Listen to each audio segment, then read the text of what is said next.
ஏன்பா என்ன அப்படி கஷ்டப்படுத்துற? எவ்வளோ நாள் தான்ப்பா நீ என்ன சோதிப்ப? எனக்கு நீ இப்பவே அருள் செய்யணும் அப்படின்னு நீங்க சாமி கிட்ட சொல்வீங்க இல்லையா? அப்படி சொல்லும்போது நான் சொல்ற இந்த பாடல சொல்லி நீங்க வழிபாடு பண்ணுங்க.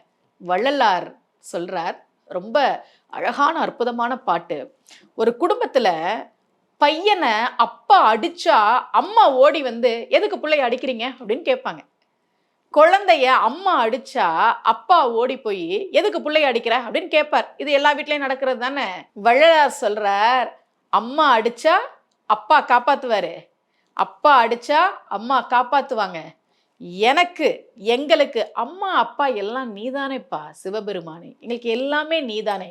ஆனா நீ அடிச்சுக்கிட்டே இருக்கியே, நீ அடிச்சது போதும், எங்களுக்கு யார் இருக்கா, எங்களை அணைச்சுக்கோ அப்படின்னு பாடுற ரொம்ப அற்புதமான ஒரு பாட்டு.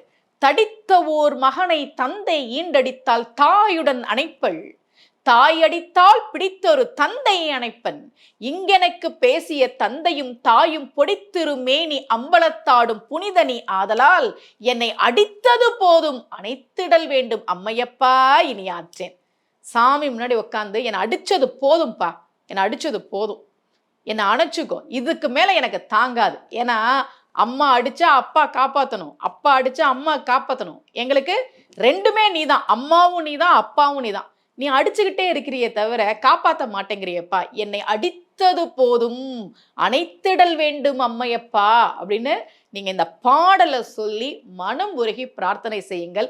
நிச்சயமாக இறைவன் எவ்வளவு கஷ்டத்தை நாம் அனுபவிக்கணும்னு இருந்தாலும் நாம் நல்லவர்களாக இருக்கிற பட்சத்தில், இப்ப சிறையில வந்து கைதிகள்லாம் இருந்தாங்கன்னா நன்னடத்தை விதிகளின் அடிப்படையில் தண்டனை முடிந்து வெளியில வர காலத்துக்கு முன்பே விடுதலை செய்யப்படுகிறார் அப்படிலாம் சொல்லுவாங்கல்ல, அந்த மாதிரி என்னதான் நம்ம கஷ்டப்படணும்னு விதி இருந்தாலும் நாம நல்லவர்களாக இருந்தால் அதன் பொருட்டு நிச்சயமாக தெய்வங்கள் நம்முடைய கர்ம வினையை நீக்கி தரும். அடுத்த முறை கடவுள்கிட்ட போய் என்னை ஏன்தான் இப்படி கஷ்டப்படுத்துற அப்படின்னு கேட்கும்போது, என்னை அடிச்சுக்கிட்டே இருக்கேப்பா, போதும், அடிச்சதெல்லாம் போதும், அடித்தது போதும் அணைத்திடல் வேண்டும் அம்மையப்பா என்கிற இந்த பாடலை சொல்லி வழிபாடு செய்யுங்கள். நிச்சயமாக உங்களுடைய கண்ணீருக்கு ஒரு பலன் கிடைக்கும். இதே போல மீண்டும் ஒரு பரிகார முறையோடு உங்கள் அனைவரையும் சந்திக்கிறேன். அனைவருக்கும் அன்புடன் சுமதி ஸ்ரீ.